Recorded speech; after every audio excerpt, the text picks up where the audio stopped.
ఐక్యత వచ్చినాడు. ఇవాళ ఈ 2000 మంది 3000 మంది కాదు, లక్షల మంది నాయ బ్రాహ్మణులు ఉన్నాడు. వాళ్ళందరం రోడెక్కిన్నారు. ఆ జీవం అదే వస్తుంది, మనము పెట్టడం కాదు. ఎప్పుడైనా పిలిస్తే వచ్చిన వాళ్ళు కాదు, తెలిస్తే వచ్చిన వాళ్ళు మనోళ్ళు. అది కరెక్ట్. తెలిస్తే రావాలి, పిలిస్తే కాదు. బొట్టు పెట్టేందుకు నా ఇంట్లోకి వచ్చేది కాదుగా. ఎవరు బతారు? మనది అయిపోయింది ఆల్రెడీ. మన పిల్లల కోసం, మన తరాల కోసం.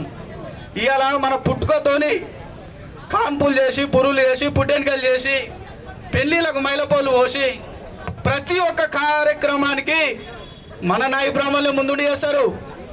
ఇది ఎవరికి ఆలోచన వస్తలేదు. లాస్ట్కు చిట్ట చివరిగా మనిషి చనిపోయినాక లాస్ట్ కార్యక్రమం దినాలు చేసిన నాడు కూడా మళ్ళీ నాయ బ్రాహ్మణులే కావాలి.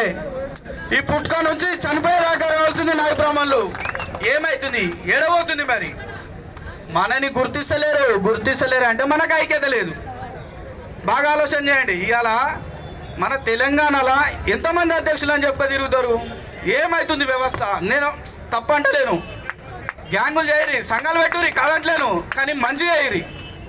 ఇవాళ అడ్డుకోకూరి అంటున్నా, మెసేజ్లు పెట్టకూరి అంటున్నా. రాని అందరం కలిసి ఉందాం, మన కులం కోసం కొట్లాడడం వాళ్ళే వస్తారు.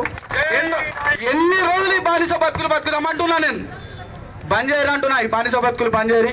100% మేము సిద్ధంగా ఉంటాం. సిద్దిపేట జిల్లా నుంచి ఈ సభ నుంచి మీకు ఒక మంచి ఆలోచన. ఈ సంఘం ఇప్పుడు ఇందిరా పార్క్ దగ్గర మీటింగ్ అవుతుందిగా, జిల్లాకు ఒక్కసారి మీటింగ్ చేద్దాం, నెలకు ఒకసారి. పెట్టేటక్క అదే నడుచుకుంటే వస్తుంది. ఏ రాజకీయ పార్టీలు మనకేం చేయలేదు, ఎందుకంటే మనకు ఐక్యత లేదు. మనం వచ్చేదేముంది, గాలుతోనే అయ్యేదేముంది. మా అయితే 10 మంది వస్తారు, 10 రూపాయలు ఇస్తే పోతారు. ఇది పోవాలంటున్నా, ఈ బానిస బతుకులు పోవాలంటున్నా. నేను 100% చేద్దాం. ఎప్పుడైనా సిద్ధంగా ఉందాం. మన పిల్లల కోసం మనం బతుకుదాం.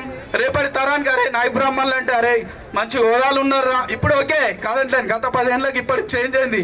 కానీ ఇది ఎప్పటికి ఉండాలి. ఈ పని అనేది ఎప్పటికి ఉండాలి. మనం అందరం కలిసి ఉందాం.